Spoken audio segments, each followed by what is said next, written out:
प्रिय विद्यार्थियों, online class में आपका हार्दिक अभिनंदन है।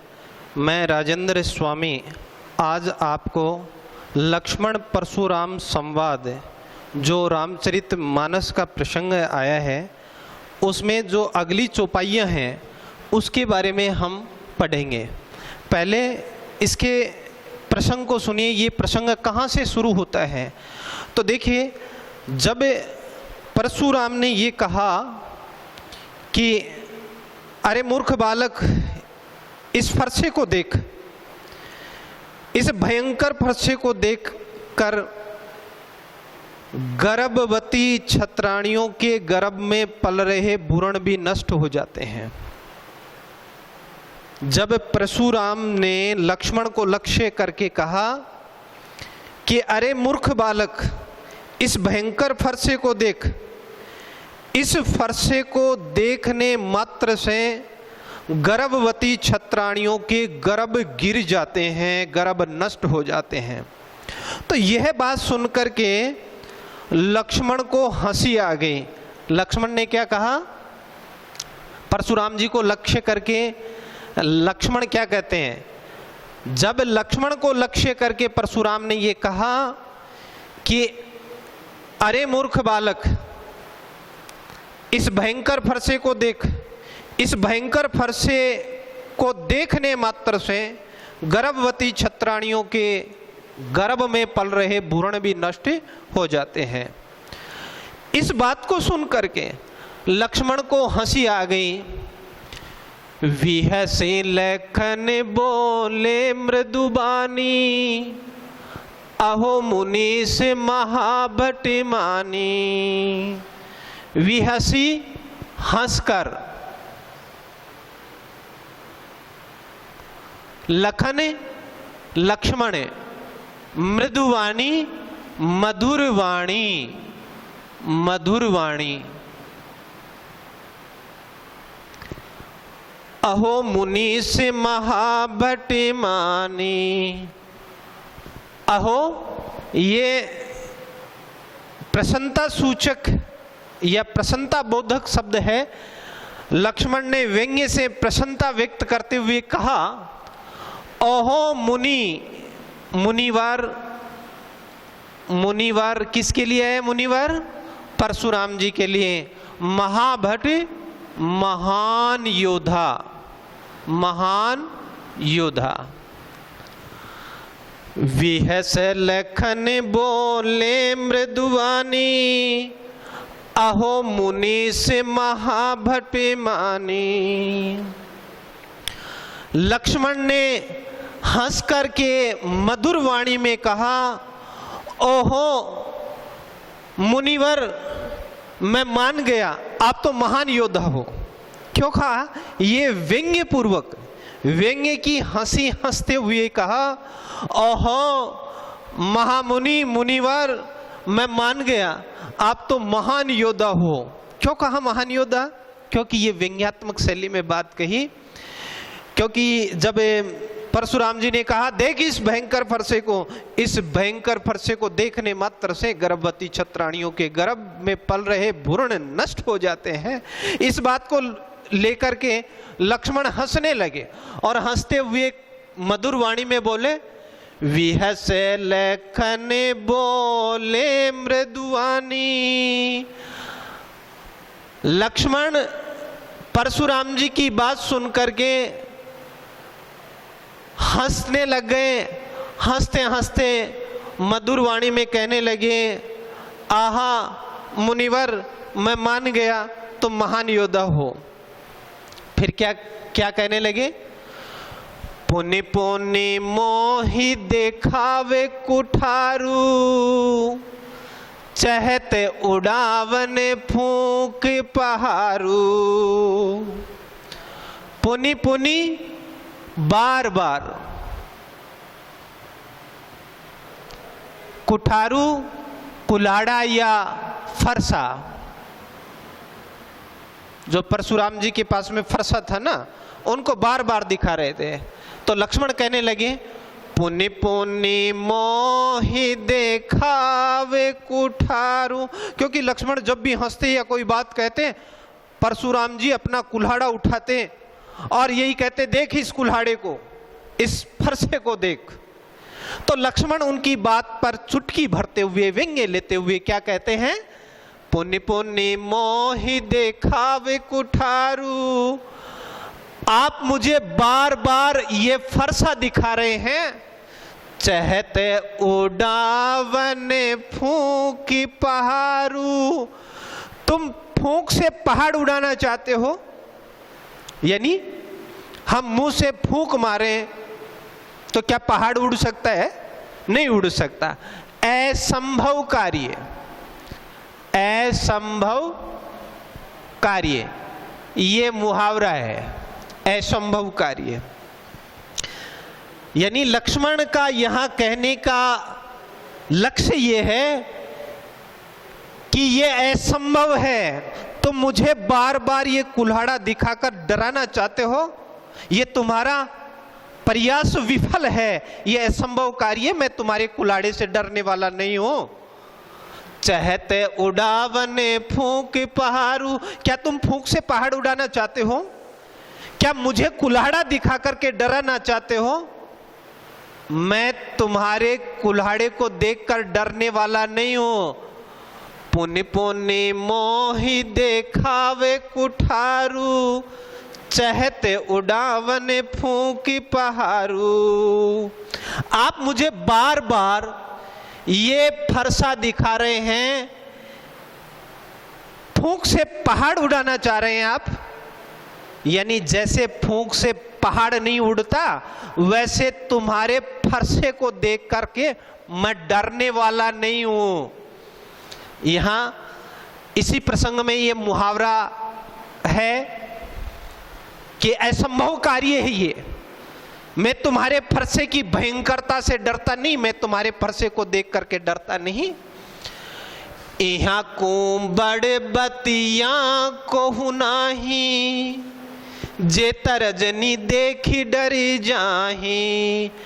कुंबड़ बतियां छुई मुई, छुई मुई प्यारे बच्चों, छुई मुई का एक पौधा होता है और उस पौधे की क्या विशेषता है? यहाँ कुंबड़ बतिया कोहु नाही, जे तर्जनी देखे डरे जाही। तर्जनी, ये अंगूठे के पास वाली अंगुली तर्जनी कहलाती है। और छुई मुई का जो पौधा होता है, उस पौधे की विशेषता है, आप उसको तर्जनी दिखा दो, तर्जनी उसके स्पर्श करा दो, वो मुरझा जाएगा। तो लक्ष्मण का यहाँ कहने का तात्पर्य ये है कि मैं कोई छुई मुई का पेड़ नहीं हूं, छुई मुई का पौधा नहीं हूं कि आप मुझे बार बार अंगुली दिखा रहे हो। क्योंकि परशुराम बार बार अंगुली से, क्योंकि जब क्रोध आता है तब ये तर्जनी उठती है, किसी को डराते हैं, धमकाते हैं, ये तर्जनी उठती है, क्योंकि ये गुस्से का, क्रोध का प्रतीक होती है। बार बार परशुराम लक्ष्मण की ओर ये तर्जनी कर रहे थे कि अरे मूर्ख बालक, तू मेरा गुस्सा नहीं जानता। तो ये तर्जनी जब उठती है, जब गुस्सा आता है, तभी कहा लक्ष्मण ने, यहां कुंबड़ बतिया कोहु नाही, यहां कोई छुई मुई का पौधा नहीं है, जे तर्जनी देखी डरे जाही, जो तुम्हारी इस तर्जनी को देख करके डर जाएगा। क्योंकि छुई मुई पौधे की विशेषता होती है, उसकी ओर तर्जनी कर दो, तर्जनी स्पर्श करवा दो, वो बिल्कुल मुरझा जाएगा। लक्ष्मण ने कहा कि बार बार मेरी तरफ तुम उंगली करके मुझे डराने का प्रयास कर रहे हो, ये व्यर्थ प्रयास है। मैं कोई छुई मुई का पौधा नहीं हूं कि तुम्हारी तर्जनी से मुरझा जाऊंगा, डर जाऊंगा। फिर आगे कहने लगे, देखे कुठार सरासन बाना, मैं कछु कहा सहित अभिमाना। देखी कुठार, कुठार फरसा, कुल्हाड़ा, सरासन सर का आसन यानी धनुष, और बाना बाण। लक्ष्मण ने कहा, देखे कुठार सरासन बाना, मैं कछु कहा सहित अभिमाना। हे मुनिवर, आपके हाथ में फरसा देखा, कंधे पर धनुष बाण देखा, तो मैंने सोचा कोई वीर योद्धा है, क्योंकि ये वीरों के आभूषण होते हैं। हाथ में फरसा, कंधे पर धनुष और तरकश में बाण, ये वीरों के आभूषण होते हैं।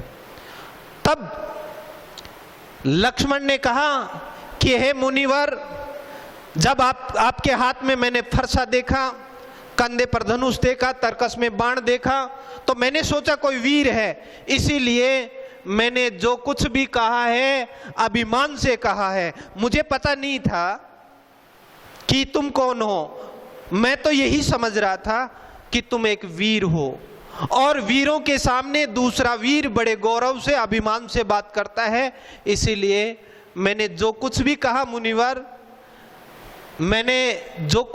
मुनिवर, मुझे भ्रम हो गया था कि आप कुल्हाड़ा धनुष बाण धारण किए हुए हैं तो निश्चय ही वीर होंगे, इसीलिए मैंने जो भी बात कही है अभिमान से कही है।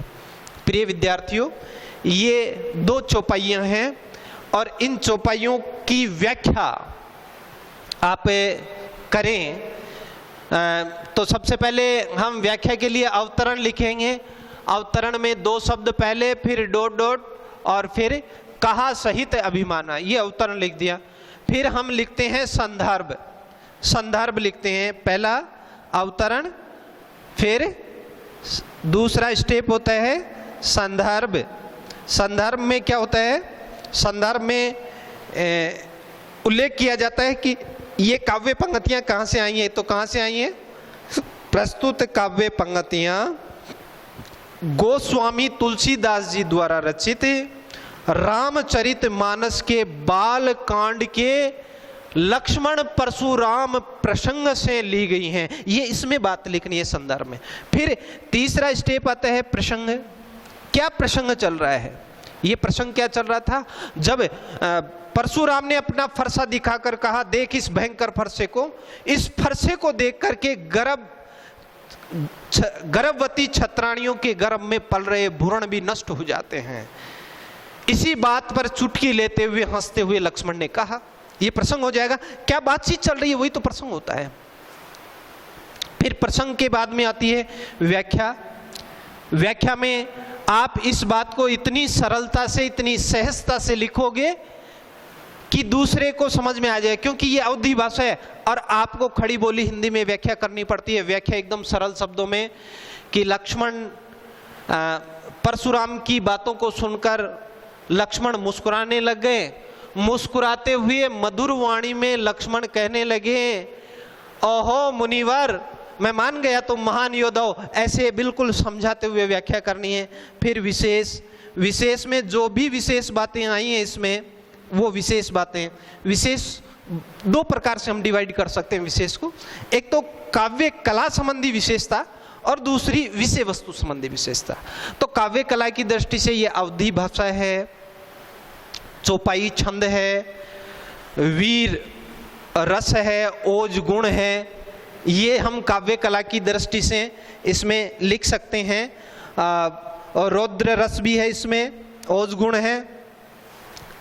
इसके अलावा मुहावरेदार भाषा है, मुहावरे का प्रयोग हुआ है, ये बात लिख सकते हैं। अब देखो प्यारे विद्यार्थियों, ये 3 प्रश्न है। अहो मुनीष महाबटमानी, पंक्ति में निहित व्यंग्य को स्पष्ट कीजिए। क्या व्यंग्य किया है लक्ष्मण ने यहाँ? तो ये पंक्ति लेकर, पंक्ति में निहित व्यंग्य ये है कि परशुराम जी ने जब लक्ष्मण को कहा, देख इस फरसे को, इस भयंकर फरसे को देखकर गर्भवती छत्राणियों के गर्भ में पल रहे भ्रूण भी नष्ट हो जाते हैं। इस बात को लेकर हंसते हुए लक्ष्मण ने कहा, ओहो मुनिवर, तुम तो महान योद्धा हो। इस प्रकार से इसमें व्यंग्य की तीखी धार है। परशुराम भृगुवंशी ब्राह्मण है। लक्ष्मण को इस बात का कैसे पता चला? लक्ष्मण को इस बात का पता तब चला जब लक्ष्मण ने, अगले प्रसंग में आएगा इस प्रश्न का उत्तर, लक्ष्मण ने उनके शरीर पर यज्ञोपवीत जनेऊ देखी, तब पता चला अरे ये तो वीर नहीं है, ये तो भृगुवंशी ब्राह्मण है। फूंक से पहाड़ उड़ाना पंक्ति का क्या तात्पर्य? यह एक मुहावरा है। इस मुहावरे का अर्थ है असंभव कार्य। यहाँ लक्ष्मण ने परशुराम जी को कहा कि आप मुझे बार बार डरा रहे हो, मैं तुम्हारी इन धमकियों से डरने वाला नहीं हूं। तुम फूंक से पहाड़ उड़ाना चाहते हो, ये डराने धमकाने तुम्हारा असंभव प्रयास है, निर्थक प्रयास है, इससे मैं डरने वाला नहीं हूं। प्यारे विद्यार्थियों, आज इतना ही। अगली क्लास में हम अगले चौपाइयों को और दोहे छंद को पढ़ेंगे। धन्यवाद। जय हिंद, जय भारत।